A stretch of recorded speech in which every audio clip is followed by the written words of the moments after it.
Fuso starting grid.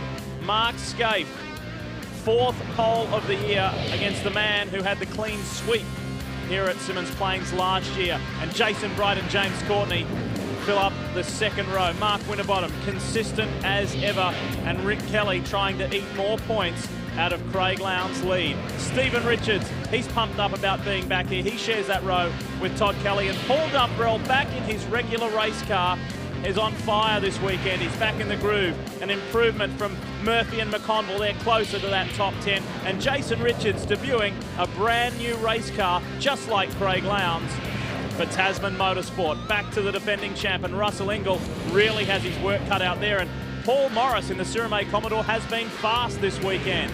That is for sure. John Bow, back in his home state, starts alongside Stephen Johnson. And Shane Price, one of 2 new names in this field. Well, perhaps new to you, but not new to us. Shane, of course, coming from the development series. And Craig Baird returns to the championship, filling in for the injured Paul Radicic. Barguana's back there with Steve Owen, who had an eventful qualifying session off the track several times. Warren Love had a problem in his Fujitsu Ford. It stopped out on track, and Tony Ricciardello brings up the rear of this field. So there's our 3D Mitsubishi Fuso starting grid, and we are set to roll. Always congestion through the first couple of corners around here. They've given them the green flag at the back of the field. We're clear to go. It's probably less than 100 metres before you have to negotiate that right-hand hump in turn 1. So we watch carefully now as the Brightech car comes into the pit lane, and the jump for Tander. Great start. This is what he said he wanted to Darrell. He started in that position last year and ran away with all 3 races. Now look for trouble here.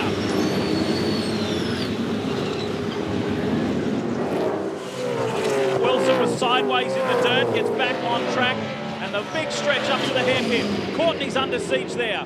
Wright's got away, there's been a massive crash. Huge shunt. Cars into the wall halfway down the old front straight. And it's Lowndes. And this will be a safety car, and that's Lowndes. One of the super cheap cars is in there. And Whincup was involved as well. The car hit the wall very hard on the left, right near the marshalling point as we go on board here with Craig. But I didn't really get involved in it. I've got going again. He's got going again, but there's damage to the front. How much? Damage on the front. Got to come in. We've got damage on the front. Huge championship implications here for the points leader, Craig Lowndes. This is a brand new race car. Damage to the front and to the driver's side.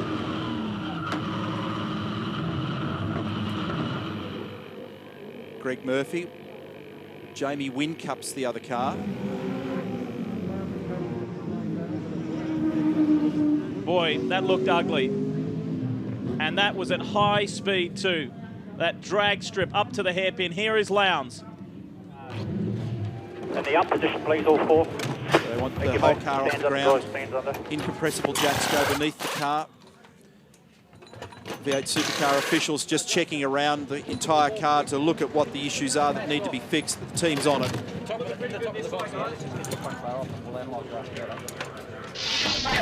Zinger replay. Look further down. Ooh. Someone is heavily into the back of Jamie Whincup's car.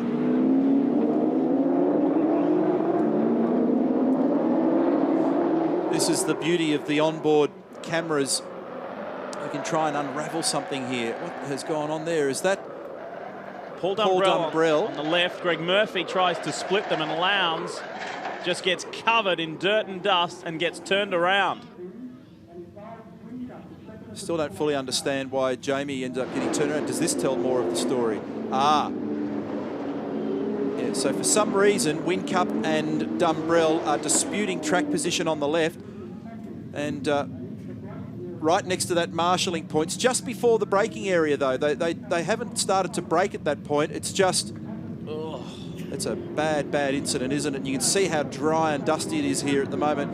And of course, there's a good 15, maybe 20 cars here locked into all those further down the grid positions. So, and that car of Jamie Whincup slamming into the concrete wall was the Bathurst winning car here at Tasmania Symmons Plains. But it's now time to go racing Let's do it.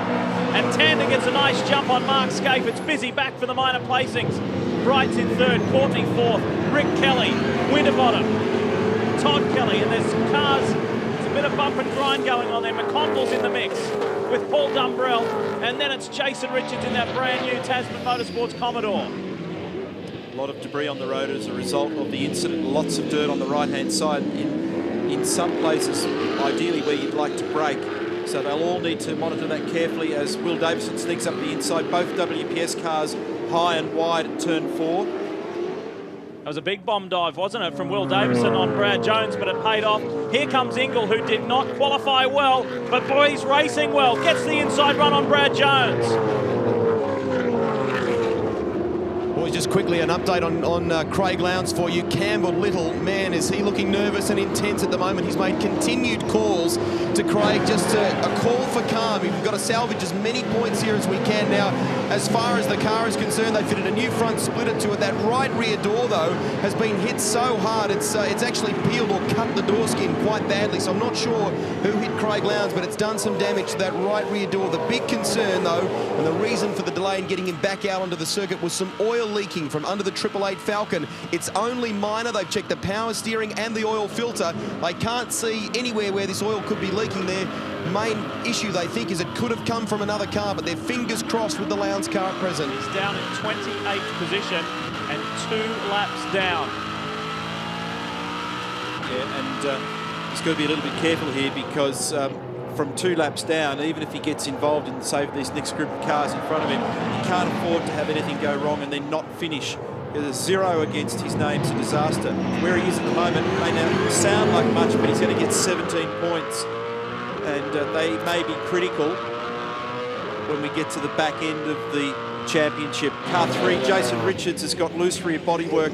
I heard Russell Ingle mention that to Barry Hay before as well, as they were preparing for the start. But Mark Scaife's done the fastest lap of the race, 52.99. And he's 0.48 of a second behind Garth Tander. And this will be a breath of fresh air for Mark Scaife as we look at James Courtney running very well in 4th.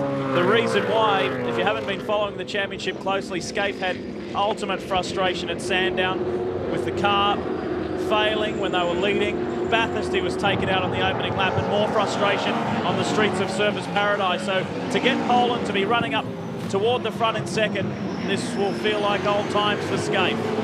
Shane Price and Craig Baird have just come through the pit lane as well.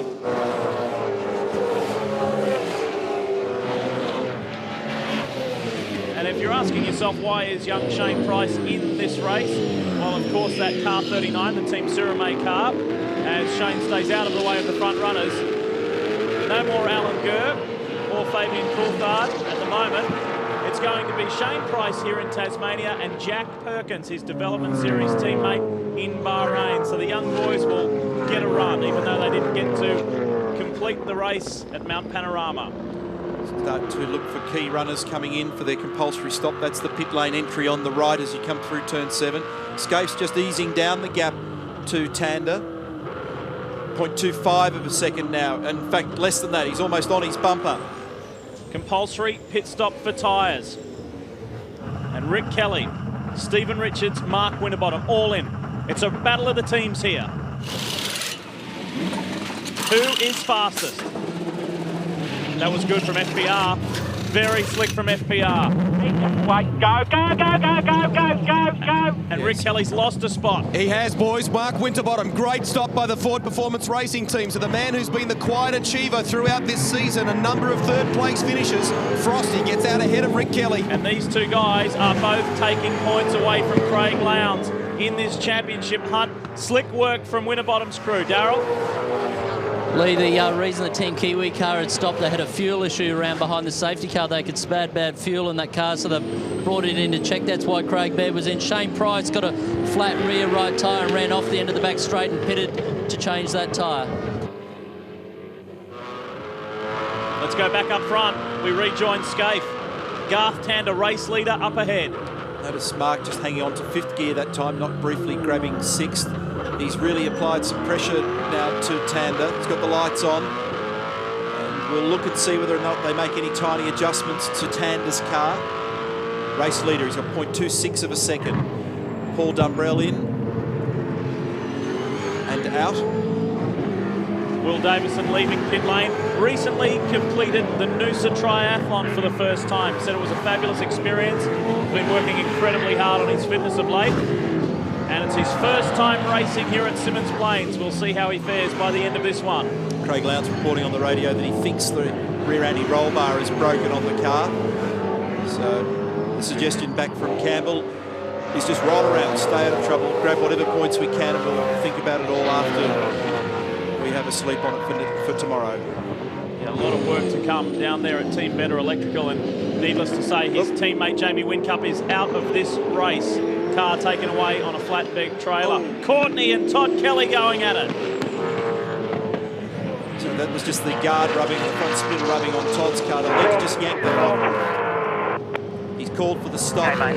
Boys, I want to question mark this. I'm not sure what's happened here, but Todd made the pass on James Courtney at turn 2. They just basically come across the start-finish line here at Symmons, and I'm not sure whether there was contact between he and Courtney. He's in, Greg. Set the belt to 4, Todd. Set the belt to 4. Watch your speed, mate. 10% throttle. We're going to do the right. Going to do the right. Right. He said going to do the right. So that means they're going to do the right side tyres, and they're not going to do the 2 rears like they're doing here for Jason Bright. Don't hit Gabe. Don't hit Kelly. Don't get Kelly. It's pretty close. The damaged car of Cameron McConville in the background. That was not more slick work from FPR. How do the HRT boys do here? There's some damage to the guard, boys. The top of the guard, they've had the dent puller on it very quickly just to try and pull it away from the front right tyre so it doesn't cut it again. Minor scratch. Just use the slide hammer to just pull that guard back fractionally past the control line. Kelly gets on with it. Where is he in relation to James Courtney? James must have come in. Just the one compulsory stop in this race. Oh, it's close there on that pit out. And look at this. Jason Bargwanna gets in between Tander and Mark Scaife. Now, it's very difficult there. You're unsighted. Bargwanna was just doing his best to rejoin, but came right in the hot spot. Right in the thick of things at the front of this field. That's the thing we talked about earlier today. And the blending of the race cars off the on the pit lane exit. He stalled it, yes. And Scaife, the reason I hesitated was Scaife frustrated by being caught up behind Bargwanna, so they're just saying, come in, do the stop, don't be caught. Yeah, right here when you come out, really easy to find yourself smack bang in the middle of some other critical race that's going on. And of course, you can't see it when you come out of the pit lane because of the limited peripheral vision. Scaife is in, Tander's in. Here we go, head to head, team to team. Let's see who is faster. These boys are well drilled at their stops. First up, Robbie Crawford's man. Go, go, go, go, go, go. Lead Mark Scaife into pit lane. Then when he dived out behind Bargwanna and followed Garth Tander into the pit lane, he had smoke coming off those tyres before the line there to get that car back to the 40km/h speed. Wow, look at that. He and Bright grabs a position. So that's a net gain for Jason Bright.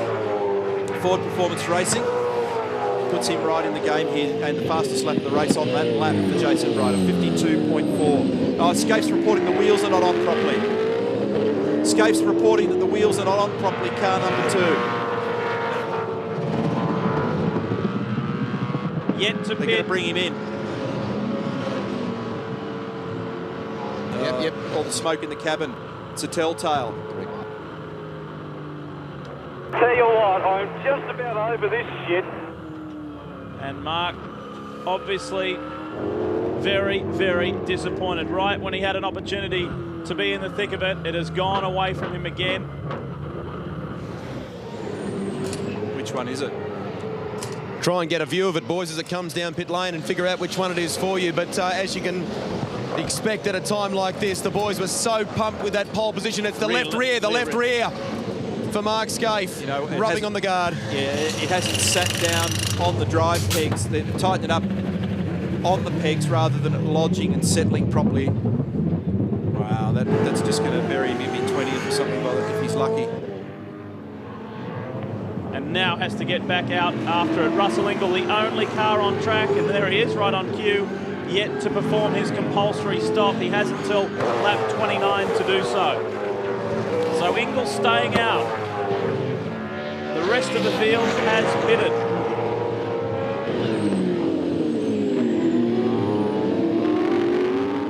Car 1 is in position 1.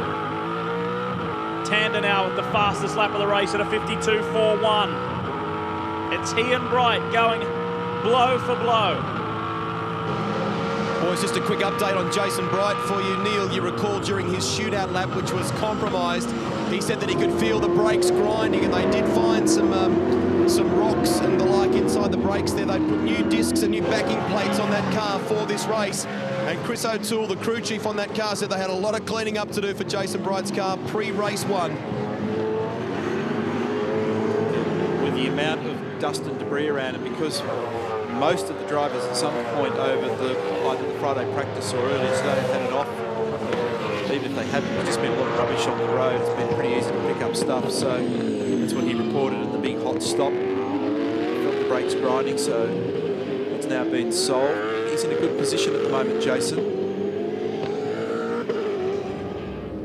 Remember, it's just been announced this week that Ford Performance Racing and Caterpillar will part ways at the end of the season. And indeed, we're watching the last few races of Jason Bright with FPR before he goes to his own team in Brightech in 2007. And it's yet to be confirmed from the team, but the popular rumour is that you will see Stephen Richards in that car next year. And again, I say that is yet to be confirmed. So we're halfway through this first race. It's the shortest one of our 3 this weekend. And bringing Russell Ingall in this lap, he's got a 14.3 second lead. It takes about 32 seconds to transit the lane and take your stop and rejoin.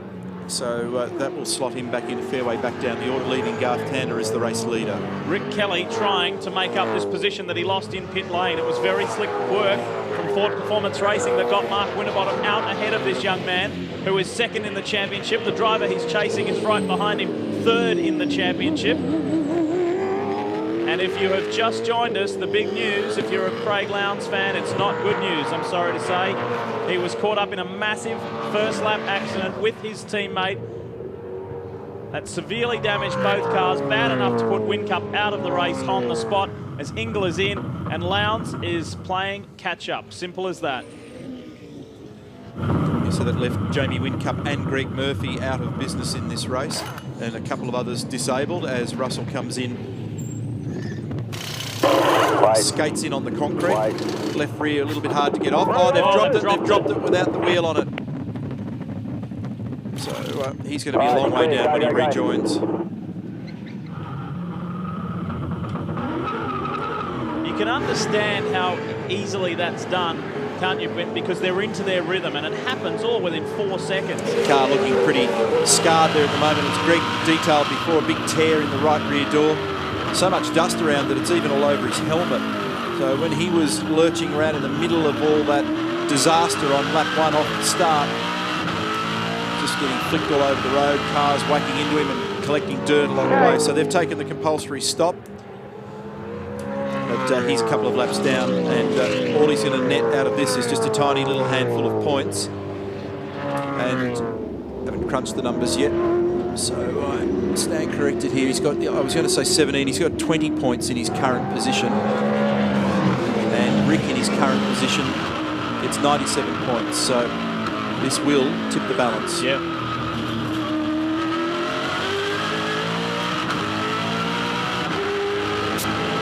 Just doing a little bit of hunting down around pit lane here, guys, in relation to this left rear problem for Mark Scaife. I'm going to question mark this because I can't clarify it, but there may have been a similar drama for the Holden Racing team at the last round at IndyCar, and it's on the same side of the car, we believe. Now, we're not sure whether it's rattle gun related or possibly human error, but that's something that they will no doubt have a good close look at post this race. Quick word with the 888 team after Craig Lowndes' pit stop. There is no evidence of any more oil leaks, but it's so difficult for Craig to see out the side of that car at the moment. There is so much dust and dirt down the driver's side windows and the like. It's almost impossible from my side to see Craig on the inside of the car. Quite incredible. And the dust here, it's like a talcum powder. It's so fine. And it's covered everything on that 888 Falcon. Lowndes back in 27th position. Meanwhile, here's the Cat Ford of Jason Bright, who sits in a fine second, but he's 1.1 seconds behind Garth Tander, our race leader. Winterbottom is third. You can see by how far back he is behind his teammate, and he's been able to shake off Rick Kelly. So no immediate challenges going on there, but Bright is within touch of Tander. And this is what he did at the Gold Coast, Mark. He just circulated, certainly not cruising, running hard, but just in a perfect position to keep gathering points and without threat of any great risk. Look, he's got all that fresh air around him. Jason Bright has got past, I think it was one of the Fujitsu cars up there in pursuit of Garth Tander, and they were suggesting to Garth, just be careful here as you round up any traffic, don't take any high risks. What you have to do sometimes too is go back and fill in the details of the bigger picture, and Mark Winterbottom's bigger picture is that he left Larkham Orcon Racing at the end of last year. He actually moved from the Gold Coast to Melbourne to be with Ford Performance Racing. New team, new personnel, new engineers, lots of changes, lots of variables, and he has just handled it superbly. To be third in this championship, of course, he won the Better Electrical Sandown 500, and it's just a year to remember. He's not new to winning.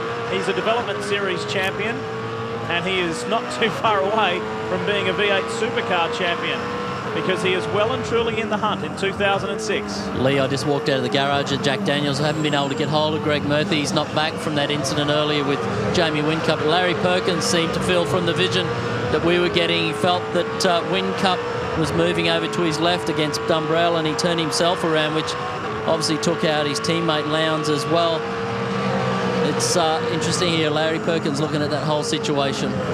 Temperature update for you from the Dunlop technicians. The ambient temperature has dropped from 27 down to 24 since the commencement of the race. And the track temperature, the temperature we measured here in pit lane, which at the start of the race was 39 degrees, has now dropped to 33. So quite a significant drop, in the order of 6 degrees since race 1 kicked off. James Courtney. Car 4, position 6, first time racing at Symmons Plains. Great performance, and it's like his good friend Will Davison, fellow Gold Coast resident.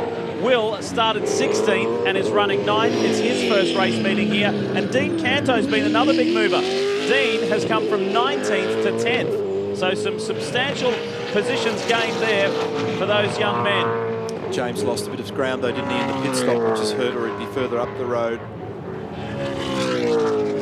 As you say, it's a good start for him. Couple of laps for him last year in the 3-up car for Stone Brothers, and he's really enjoyed this racetrack. And as he said to us last night, it takes a little bit of time to unravel what's required here. Craig Lowndes has just been told 15 laps to go, and he let out a cheer. I think he'd be quite happy to get out of the race car today and go back and hit the reset button and start again.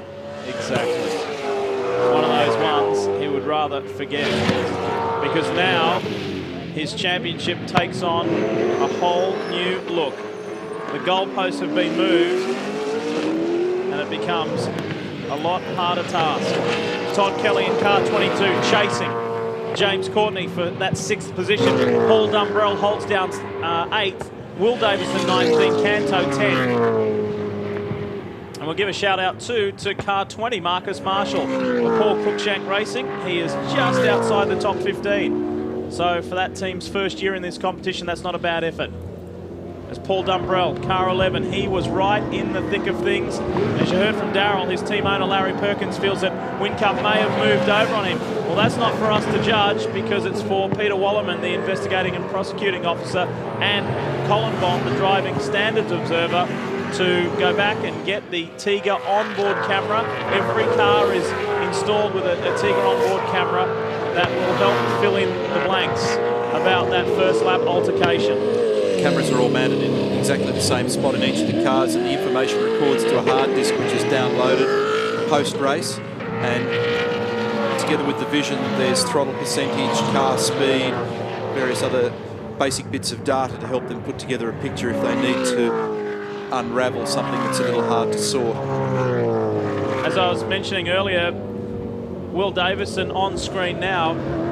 just completed his first Noosa triathlon, and he said, I couldn't believe it. You were just in there in the middle of it, people swimming, they were punching me in the head, they were pushing me under the water in the swim leg. He said it was brutal. Sounds like a V8 supercar race to me. Yeah, but he said it was thoroughly enjoyable, and I think he's got the bug.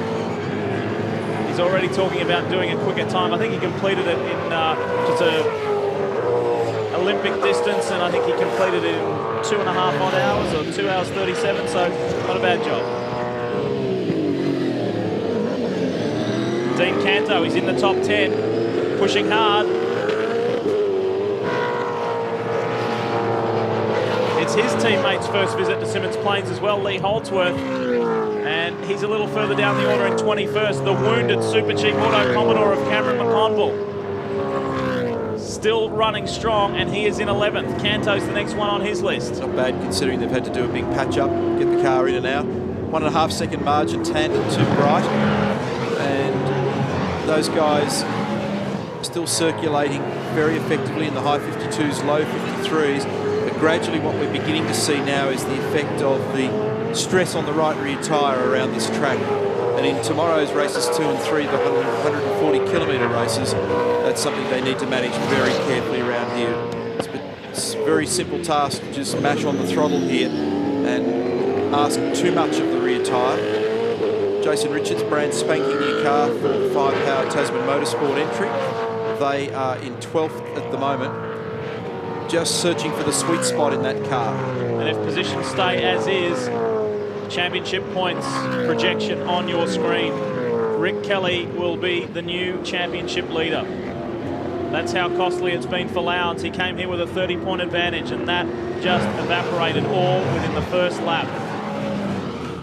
Thinks about it down into turn 6, and not quite there. And Stephen, as you do, just moves, dances 1/2 pace to the left, and then dances back into the corner. And nothing Russell can do about it, all perfectly above board. And real pressure motor race between those two guys, and looking for the first one to blink, and buying in there as well is Max Wilson. And 2 positions behind Max is Mark Scaife.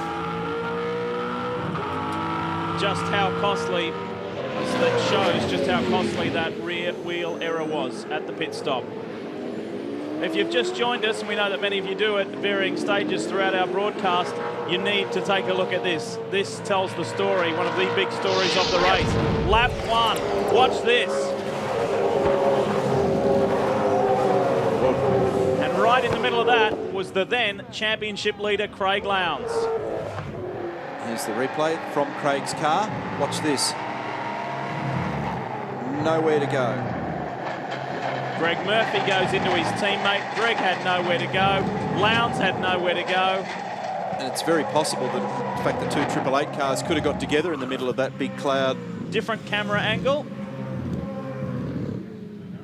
Whoa. Nasty to see that kind of incident. And yes, the 2 888 cars did get together. A lot of money expended there, a lot of frustration and hopes damaged there for Craig Lowndes for what could have been a good race for him this weekend. Someone else is off at turn 2, not unusual this weekend. And one of the Gary Rogers Motorsport entries, and that's Lee Holdsworth. A bit of damage on the right rear there. Bright on Tander, look at this. Into the hairpin. Bright had been eating time out of Garth Tander over the past 2 or 3 laps. He's going to try and switch here, over and under, but not possible. So it's on at the front. This is for the lead of this motor race. Brighton just said something. He reckoned, yeah, there's something wrong with Tander's car, is there? He just said, I reckon, I won't use the terms he used, but he said there was something wrong with Tander's car. Wow. So Bright is now the new race leader with 5 laps to go. What's going on? Has it dropped a cylinder or something in Garth's car? We haven't heard any mention from anybody about anything in that show. Or did he get tangled up in the traffic down there? What happened? Darryl. Well, Lee, it's not the Tander incident, and Greg Murphy's watching here, probably just as mystified as what we are at this situation. Murph, you didn't see much probably from inside the car, but that vision, what did you take? No, I saw a fair bit. I mean, the Whincup car and the Dumbrell car were having a tussle out of turn 2 and around 3, and they, you know, just one of those deals. There was one car trying to get in a gap where there wasn't, and you know, Paul's touched Jamie and sent him sideways. I've sort of moved to the outside to avoid it, but then Jamie's, you know, turned hard right across the path, and I think I've smacked him I hit him on the way through, which is, I've just couldn't slow down fast enough, couldn't keep up with the steering, and it's fired it into the fence. So, yeah, just, you know, one of those things that happens all too often. Another one for 2006. Yeah, well, I don't know if we'll be out tomorrow. She's pretty badly damaged, so it's definitely taken left front rail out. Thanks, mate. Cheers. Rusty. Nice moustache for Greg Murphy. 4 Movember, a good cause. They're busy down here at the Toll HSV dealer team. There is an engine problem for Garth Tander. Now, I've just spoken to his engineer, Matthew Nilsson, there, being a little cagey. They're not telling me specifically what's going on. As you can imagine, they've got their eyes full. They're, you know, checking the monitors and the like, trying to figure out what's going on. Tander has an engine problem of some kind. And he's just trying to hold on, isn't he? Because we're within the last handful of laps. That's Matty Nilsson, his race engineer. They've just got to hang on for a few more laps and he will get valuable points. But here comes Winterbottom to steal second away. He's not going to hang on for any of the top spots, I don't think. He's doing high 54s, early 55s, so he's dropped a big pile of pace. What's he do this lap? Across the control line in a moment, 55.7, so he's only just hanging on by the barest of margins. Winterbottom will pass him, and then next in the queue is Rick Kelly. This is Winterbottom mounting the challenge, and it's done very easily. Garth thinks about it under brakes, but he knows it won't be a fair fight once it gets onto the back straight because Winterbottom's gone already. The next one in the line is his own teammate, Rick Kelly. As we're drawing to a close, Jason Bright for Ford Performance Racing is out in front, and this is shaping up to be an FPR 1-2. And this is all good news for Rick Kelly. Here he goes. Rick on his teammate Garth. More points for him. That opens the margin to Craig Lowndes. Isn't it amazing in this business how fortunes can change in a heartbeat?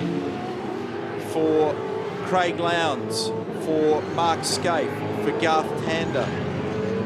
Always impossible to even get any hint of prediction what you may see once the light flicks at the start in these motor races. It's just amazing. You know, you look at the things that happen, sporting incidents, technical incidents, finger trouble, all sorts of things that change the complexion. But at the moment, very good news for Ford Performance Racing. And mate, obviously I had those 5 years away, so help me out in the memory stakes here, but I can't remember an FPR 1-2. Can you? I don't know. I can't. You know, Don't look at me like that. That makes it my problem, and I have to come up with the Exactly. answer. You're the one that had the problem. You. You answer it. I don't know. Well, anyway, it's going to be an FPR 1-2, and that's a huge accomplishment. You hate it when I put you on the spot, don't you? It was this time last year. They did a great job on the Gold Coast. I spoke to Dave Patterson from the team this morning, and they really kind of unlocked some performance in their cars. They came down here and put an exclamation mark on the end of it. We already mentioned earlier in the show today that as this season's unfolded, it's been a ripper season for Ford Performance Racing. We already knew that Jason Bright was a winner from his history in this business, but it's really underscored the great skill of Mark Winterbottom. And this is certainly some reward for a lot of hard work for those guys. And another important victory for them in a breakthrough year. Todd Kelly still punching away here. Sorry, Lee. I was just going to say, yeah, these guys are having a wonderful battle. Richards, who enjoys racing here at Simmons. Car's working well, he's going well. And this man is your race winner. In the Caterpillar Ford for Ford Performance Racing, Jason Bright does it. Race 1, Tasmania. Well done. Very nice work on the track. He made his V8 supercar debut back in 1997. His girlfriend there in the team, Tim Edwards, the motorsport director, Chris O'Toole and all the guys. Wow, pure delight. Phil Key, his engineer. Wonderful performance. So Brighty's back on top for another win this season. That will complement his Sandown 500 win. And it's an FPR 1-2. Bright and Mark Winterbottom. How about that? And picking up third, Rick Kelly, the new championship leader. Overtook his teammate in the last few moments. And James Courtney, a top 5, but it's all about these guys at the moment in Tassie. Jason Bright in the Cat Ford. What a performance. As we check the results, going to a break, Wow, what a wild race. The big crash to begin with, affecting the championship hopes of Craig Lowndes, taking out Jamie Whincup and Greg Murphy. Then Mark Scaife being taken out of a potential top 3 spot with a rear wheel problem in the pit stop. And then right towards the end of the race, Garth Tander experiencing an engine problem, all to the benefit of Ford Performance Racing. And we've got a new points leader.